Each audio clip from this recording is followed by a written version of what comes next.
तुला सांगतो वैजयंती, एकदा गोदामाईंचे पाऊल पडलं घरामध्ये की घरामध्ये सुख आणि समृद्धी आलीच म्हणून समजायची.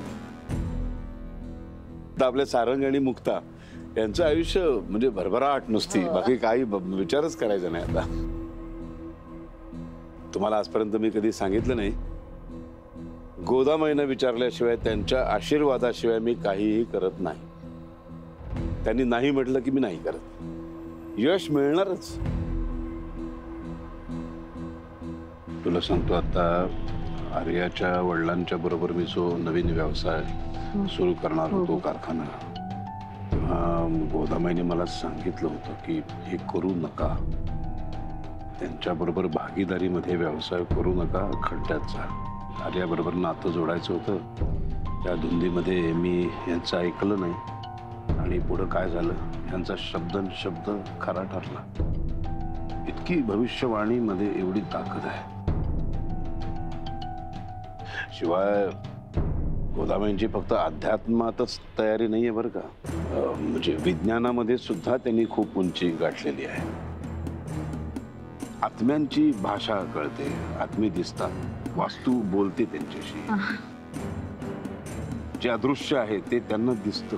म्हणजे आता माझे वडील, माझे आजोबा वगैरे हे साक्षात बघू शकतात त्या. म्हणजे ही प्रचिती मी कित्येक वेळेला घेतलेली आहे.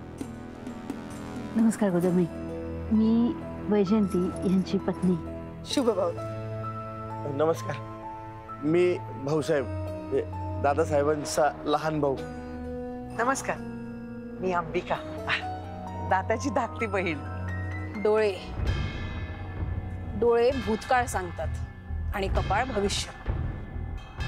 तुम्ही आज सोबत आहात सगळे छान, पण यापूर्वी तुमच्यात भरपूर वाद होते नाही का? पण आता सगळं व्यवस्थित झालंय. आपण बरोबर ओळखलं. या सगळ्याला मीच कारणीभूत आहे. वेळी शहाणपण स्वीकारलं ते महत्वाचं. यापुढे तुमचा आत्यंतिक सुखाचा काळ सुरू होतोय. फक्त मी सांगेन ते करायचं. काही गोष्टी पाळायच्या, काही टाळायच्या. बरं गोदामाई, आता इथे उभं राहण्यापेक्षा आपण आतमध्ये हो. या.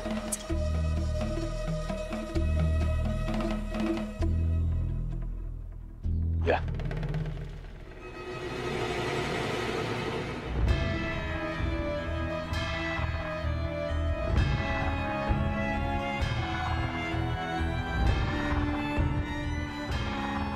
काय झालं?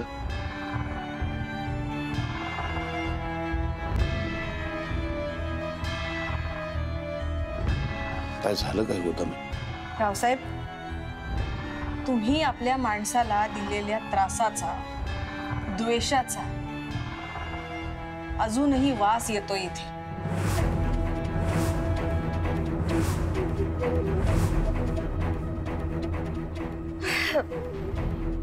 खोट्या शब्दा, आरोळ्या, किंचाळ्या सगळं ऐकायला येतंय.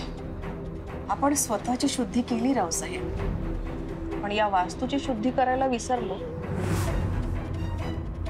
वास्तू ही तथास्तु म्हणत असते हे आपण विसरलो.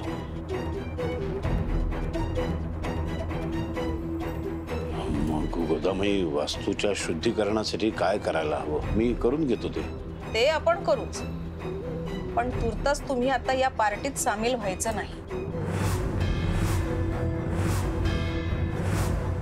या आनंद सोहळ्यात तुम्हाला सामील होण्याचा अधिकार नाही. ही वास्तूच काय, तुमच्या पूर्वजांचे आत्मे सुद्धा तुम्हाला या आनंदात सहभागी होऊ नका हे सांगतायत. पण माई, दुसरा एखादा मार्ग नाहीये का? हो आहे ना. पार्टी कॅन्सल करा.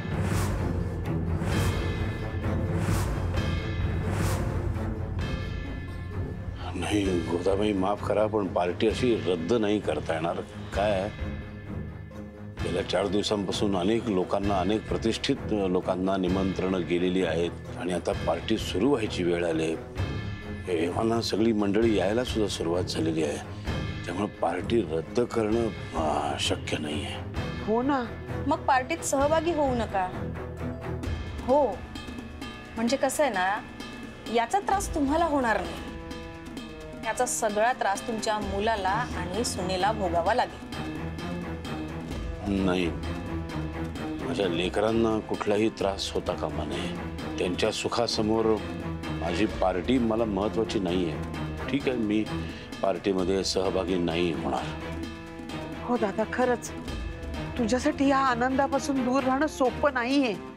पण ठीक आहे, तू म्हणतोस तसं. लेकरांच्या सुखासाठी तू हा त्याग कर.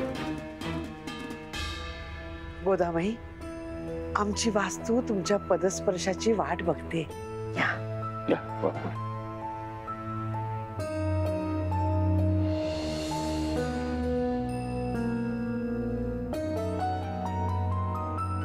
आली हा.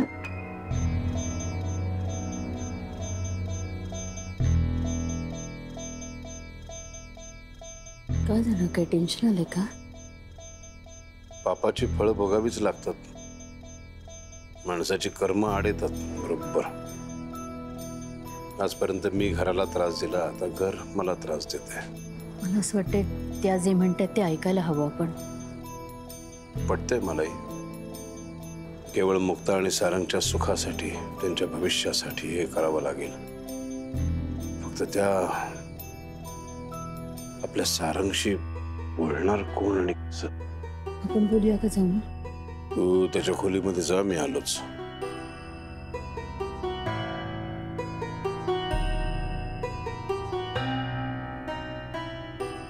अंबिका, काय काय दादा? आज जरा बोलायचंय. ये.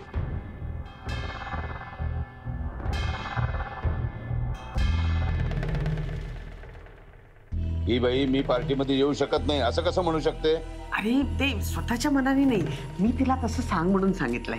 म्हणजे म्हणजे तुला त्यांचं नाच गाणं, त्या म्हातारीचा आनंद बघवणार आहे का? म्हणून मी त्या गोदामाईला सांगितलं की दादाला या पार्टीपासून आपण लांब ठेवायचंय. मग हे आधी नाही का सांगताय? मी तुला सरप्राईज देणार होते. अजूनही सरप्राईजची हाऊस गेली नाही तुझी? काय? अंबिकाताई, मी सगळं व्यवस्थित करते ना? हो, मस्त मस्त. एक मिनिट, न विचारता इथपर्यंत कशा काय आलात तुम्ही? ते मी चल निघा. हो हो मूर्ख. मला एक सांग, मी पार्टीमध्ये यायचं नाही, इथे थांबून मी काय करायचं? इथे सुद्धा माझ्या कानावरती ते नाच गाण्याचे आवाज आदळणारच की नाही? अरे हो, पण ते डोळ्याला दिसणार नाही ना. आम्ही सगळे जाऊ दे रे, पण तुझी बायको, हा, हे सगळे बाकीचे मुक्ता, सारंग वगैरे नाचणार, ते तुला बघवणार आहे का? ती मुक्ता त्या सारंग बरोबर सारखं गुलुगुलू गुलुगुलू बोलणार, ते बघवणार आहे का तुला? म्हणून हे सगळा प्लॅन केला रे मी. हे बरोबर आहे तुझं. मुख्य म्हणजे ती म्हातारी, ती तर माझ्या डोक्यात जाते. हा ठीक आहे, पण आता मला एक सांग, उद्या आर्या लग्न मंडपामध्ये येऊन बसणार कशी? त्याचं अजिबात टेन्शन घेऊ नको. मी आहे ना, सगळं ओके केलंय.